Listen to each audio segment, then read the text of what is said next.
Oh yeah. All right, hey, Sophia's in the back today. Chloe's at karate or taekwondo with her aunt. What I wanted to talk about on the way home was about getting a business loan or line of credit, what I've experienced with Bank of America and Chase, versus just getting a line of credit for your business. So I thought this might be useful information. Now, I know I haven't talked about stocks in a little bit, but this is still good information to have if you're looking to open a business. In this case, it's an LLC. The one that we're talking about is in Massachusetts. And what we did is we went to Chase Bank. We opened up a business account. I have somebody in another state who is a partner who had to take a form to bring to that bank and have it. I think you have to have it notarized and basically just verify you are the person being added to the account with 2 forms of ID. And Chase Bank, I'm not endorsing either bank. There's plenty of banks and credit unions that you can choose from. Offered us an auto loan for the business with a guarantor because it's a new business. And you know, there were some stipulations and very small stipulations, but when you sign as a co-signer for the business, every bank may have a different set of rules, right? They may be similar, but they're a little bit different for each lender. So Chase Bank wanted a proof of residence, proof of income, which is it's like a W-2 that you filed for the previous year. Proof of residence might be like proof of insurance, bank statement, utility bill, something to that regard, to prove the address where you're registering the car, or that type of thing. Now, the Chase Bank requires the title to be in the company name. It's got to be in the business name. Bank of America does not care. They said that it could be the signer, the co-signer, or it could be the business, which makes it great for us because if you're going to register it in the person's name, as far as a car goes, the insurance is much less. Now, as far as a business loan or line of credit, from my understand, with both Bank of America and Chase, if you're not in business for 2 years, then they want you to co-sign again for the line of credit. And for the first year, if it's under a year, is what Chase told me, it's up to $250,000. And you can use that $250,000 for however you want, right? They're not going to tell you what to do for your business, but it's a line of credit. So if you do well with it, of course, it can increase after a year or two, but you can use it. In our case, we would use it for repairs or vehicles, purchased, something like that. So when you have a line of credit, you can use the bank's money. I think it's 8%, 8 or 9% is what it would be. But you have to co-sign for the line of credit. Bank of America did not offer that. They did not offer a line of credit. They said after 2 years, again, we're a rental car business.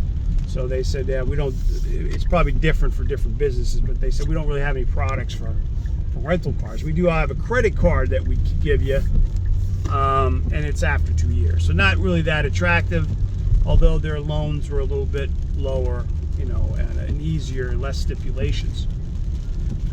Now we probably, I haven't told John yet, but we're probably going to go with Chase and Bank of America, because now you're simultaneously building 2 lines of credit for the business. But the second loan, I think I will make it a lot less. One was for $25,000. This other one, I think I'm just going to do it for like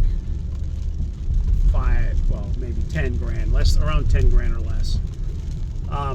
Because I think in 2 years from now, it'll be a good investment for the business. In comparison, when you look back and say, hey, did that benefit us to have those lines of credit and build some credit with the bank for the business? Also, the business won't need a co-signer with that lender in 2 years, right, or a year or so, probably, right? Because they'll say, oh, good line of credit.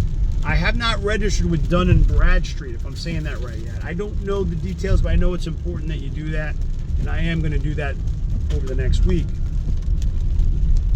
Now, the other thing I need to do is with one of the factories like Nissan, Honda, Toyota, I would like to get a line of credit with one of them, because then when you go back to buy a new or pre-owned car, when you have a history with them, it's very easy to get a line of credit.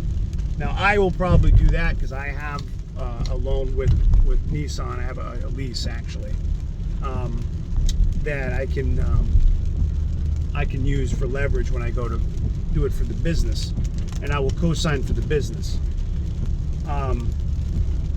I think your income and your credit is a factor, right? But also your history. If you have a good history with anybody, like I've had a couple VW loans, and I think I could go to any VW dealer and get a pretty solid loan or lease because of my history with them. And credit doesn't specifically play the end-all factor where it would somebody just new to the line of credit. So these things are important, I guess, as far as liquidity goes and available cash that you have that you want to use, because some folks are very strapped, right? You might have $10,000 that you saved, and that's what you got, and you're trying to make it work. Or maybe you got $1,000. Maybe you have nothing. Maybe you have $50,000. I don't know. However you're getting the money, there's only so much that cash will do. So my opinion is you want to try to keep that cash, unless it's a pretty sure thing that you're going to be able to get cash and cash return quite quickly. Now, that's all I really have to say. It's not a long video, but that is something I just experienced because I spent a lot of hours. And I want to finish with this. I did the Bank of America thing today, and I had to go to 3 locations. Let me go through this in my head. I went to one in Billerica. I went to one in Burlington. And then where else did I go? I went to one in Burlington. I think I went to 3. So it might have been 3. I went to 3 different Bank of Americas before I got the right person. And I kind of went through the same thing with Chase, because what happens is the first one I went to said you have to have your driver's license. I didn't have my driver's license on. I said, I have a picture of it. Thanks, honey. You gonna go in, or are you gonna wait? Nope, I'm staying. Okay. So if you have they asked me for my driver's license. I didn't have it.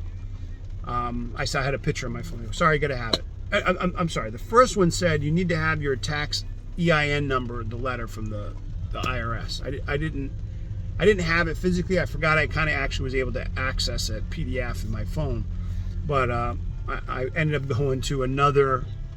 Okay, sweetheart. Sophia's leaving. I'll see you inside. Love you. See you in 20 years. No, you won't see me. Be right there.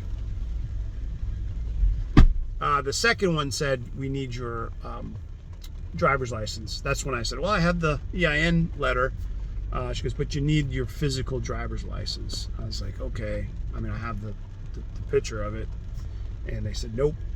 So then I go home. I got it because I didn't have it on me. And then I went to the third place, and I said, I have the driver's license. I didn't like the people I was dealing with. The third guy was really good. He was very polite, easy to deal with. He goes, yeah, no problem. And the other question was, oh, I did go to 4 places. I went to a second place in Burlington. I went to the Burlington Mall, in the mall, and that person didn't know what they were talking about.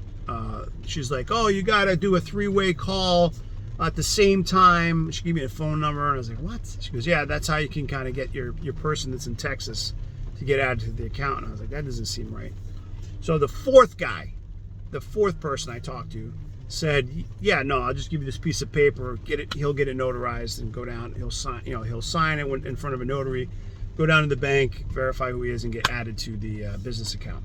I gave him the EIN letter, I gave my license, Picked the business plan. I did, it was like $0 to $15. As long as you spent $250, there was no charge.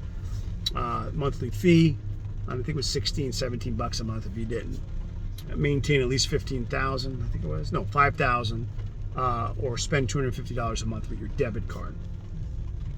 But there was no benefit that I could see today of going with Bank of America other than just a place to put your money, maybe an ease of doing business for what we're doing. But I think, you got to find the right fit for you. It could be a credit union. I picked the National Bank because I have partners in other states, and it's easier for them to access Chase and Bank of America, for example, versus like a credit union, which is my own personal preference. So that's about it. That's all I wanted to talk about tonight. I'm trying to do these more regularly and cover topics that are pertaining and talk about stuff that I'm actually doing, whether it's real estate, stock, trading stocks, which I'll talk tomorrow about Tesla. I had some pretty good stuff happen with Tesla and Palantir, or real estate and stuff like that. So that's it. So I hope you guys have a good one. I will see you next time.